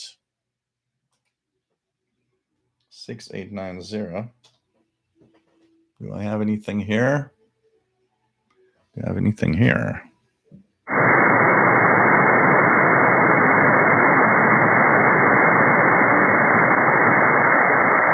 hearing anything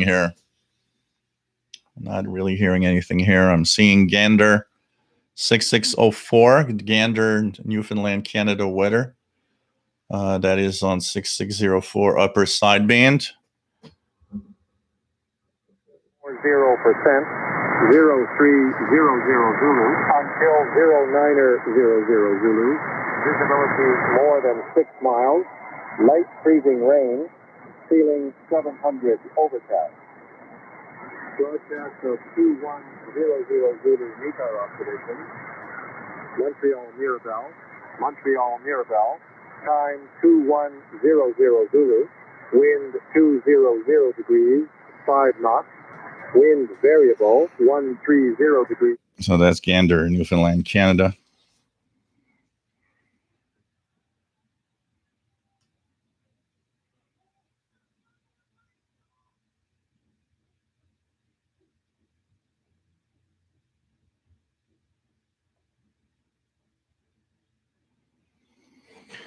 Matt says, in choice decoding shortwave radiogram, I'm not sure how I transitioned from someone glad to get it once to someone who tries every broadcast, but there I am.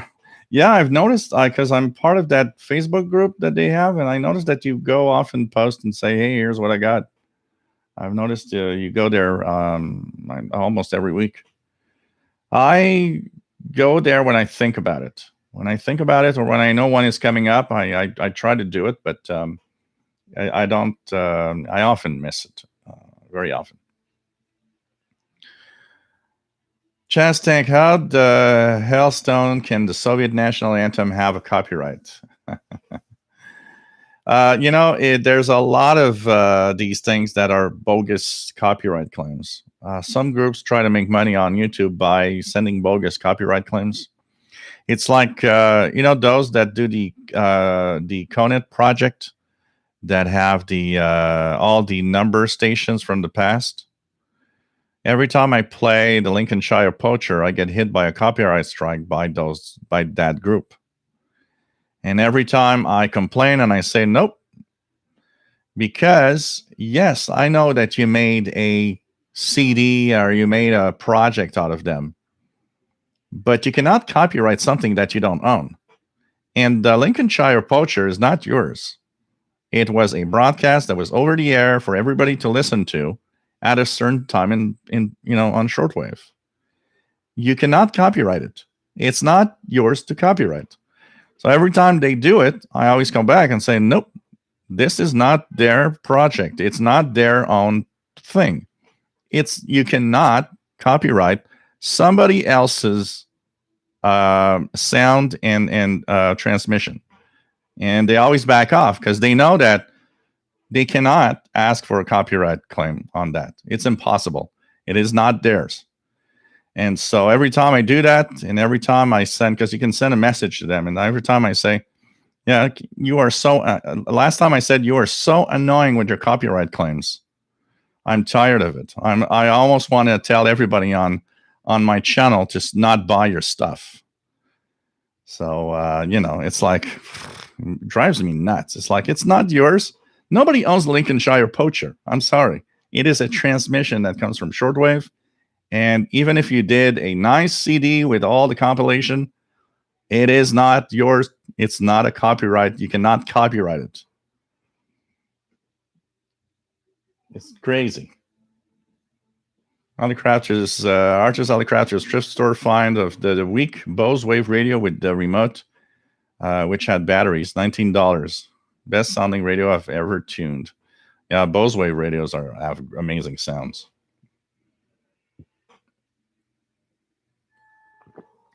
Log 2112 easily gets the slot machine. Got 7 frequencies logged, and they're always on at least 3 of them. Yeah, VORW YouTube channel is mostly food reviews, fast food reviews. Absolutely, man. That guy eats a lot of fast food. But every time I by accident, because I don't, it's not the kind of videos that I'm interested in. But it's I respect the guy. It's totally fine. What he does is and he does it well. But every time I by accident fall on one of his videos, and he has these juicy burgers or pizzas, or I look at them and they're like, oh man, I want one.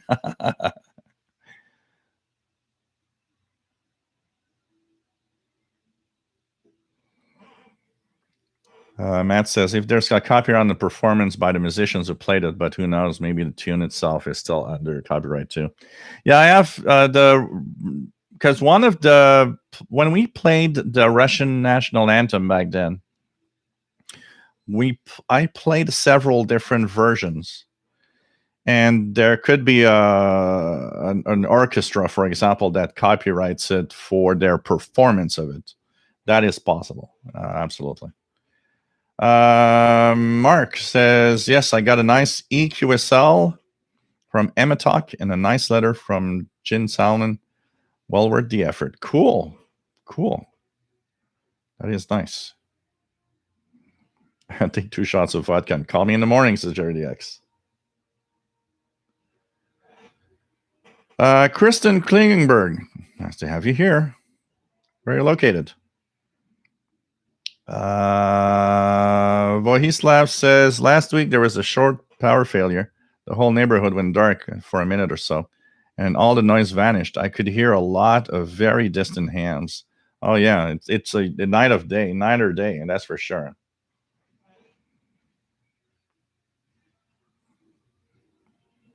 What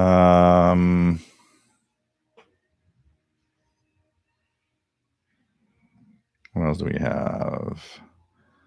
Tom DX are going to make dinner. Take care. Pasta with white clam sauce. That sounds delicious. I will be having tortellini. I'm having beef tortellini with rosé sauce and a little salad on the side and a little glass of wine. That's going to be what I'm going to cook tonight. Dylan, is UVB76 an AM or USB signal? When I look at it on SDR, it appears that there may be a faint carrier, but most of the buzz is to the right. Yeah, it's some kind of suppressed carrier transmission. It does have some carrier on it because there are some AM sound to it. And it is, but it is meant to be tuned in upper sideband normally. Yep, CHU Canada has the information on the upper sideband only.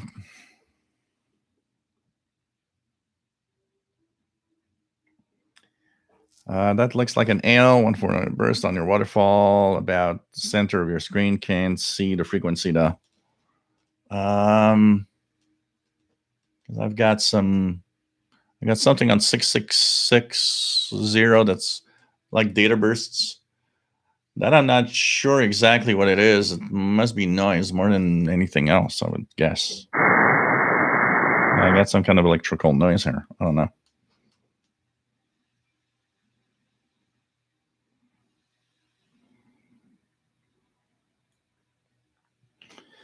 Mickey Delmage, Glenn Hauser always done things in alphabetical order, so Brother Stare would not come up until the USA. So 20 minutes in is not unusual.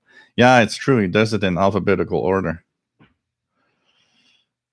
Kathleen, how does a crystal radio work? I found one with a fixed outer coil and tuning smaller coil inside the bigger coil. It can be 3D printed. The files are on thingiverse.com. Thingiverse.com. A crystal radio is simply getting out. So it's a tuned circuit that actually gets its energy for you to listen to the broadcast out of the radio signal itself. So, when you receive a radio signal, there's energy in there. So like an AM station, a strong AM station in your city will often work very well with a crystal radio because there's a lot of energy.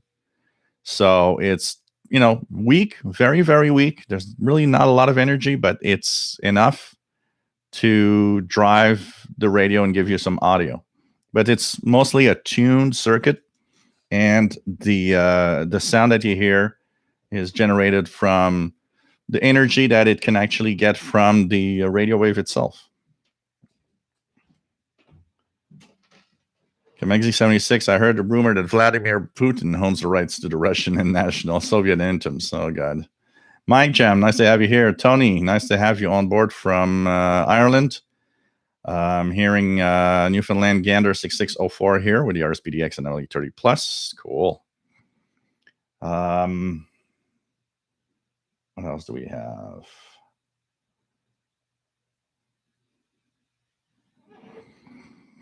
Eric Cottrell, you can only do a compilation copyright. Yeah. If I steal the whole compilation, then I get it. I get the Lincolnshire Poacher. I'm sorry. You don't own it. Exactly. If I would put the old CD, that'd be different.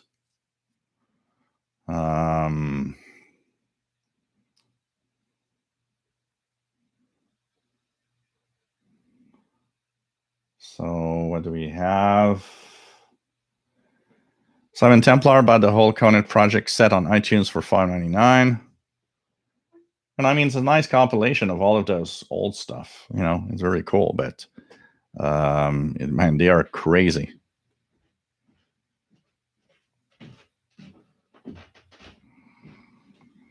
Yeah, the problem is Catalan, is that they're not the same PC.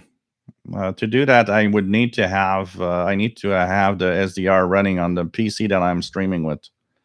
I'll check that one at some point to have it show up here. What else do we have? Now on 6885. So anything on 6885? I've got. So what's this? I've got. Nope.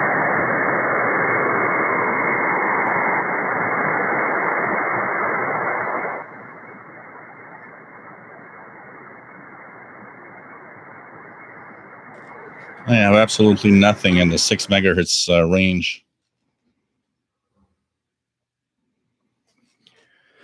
8918 New York Aero.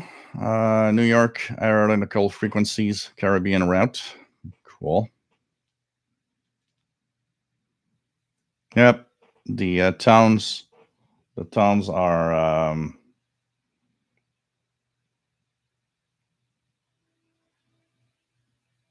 SoCal, absolutely. Tony, the Malachite is looking more tempting by the day. Might have to pull the trigger on one if it's on my mind a lot. Yeah, well, I'm going to start by trying to have it back and running because it fell on the floor this afternoon and doesn't turn on since. I'm going to check it out. But if I can, I will absolutely upgrade the firmware for sure.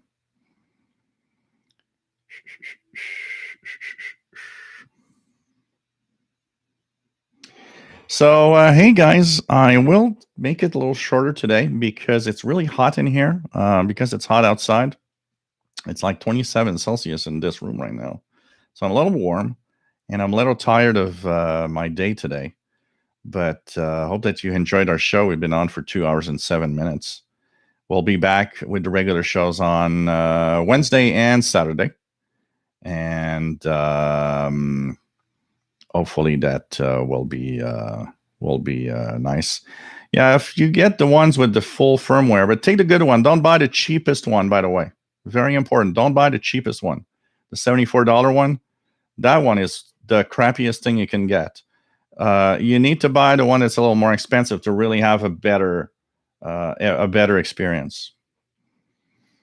Mel says, anyone have an idea when shipments for the 909 X2 are going to pop? I ordered one and they said maybe ship in a few weeks. I read somewhere there was something like the month of May if they do ship. So I think you're going to have to be a little more patient. So take care, everybody. Stay safe. Love you all. And we'll be back on Wednesday. I plan to put the tram up on maybe this week if everything goes well. So, but I did put it temporarily, and man, it's crazy. Jazz Tang, the worst part of the show, the end. So take care, everyone. Hope you enjoyed the show. Stay safe, and see you Wednesday or Saturday. Bye-bye.